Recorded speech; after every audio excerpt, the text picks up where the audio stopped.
Okay, another exercise for the lower back is something called Superman exercise. So I'll just demonstrate. You know, on the belly.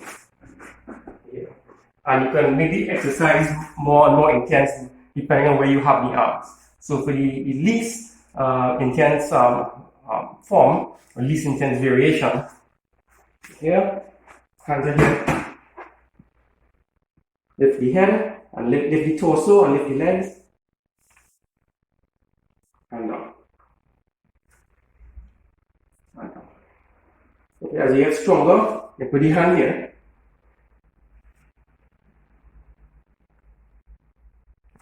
Up, squeeze the buttocks, the hamstring, the back. And down. As you get stronger, put the arms out even further.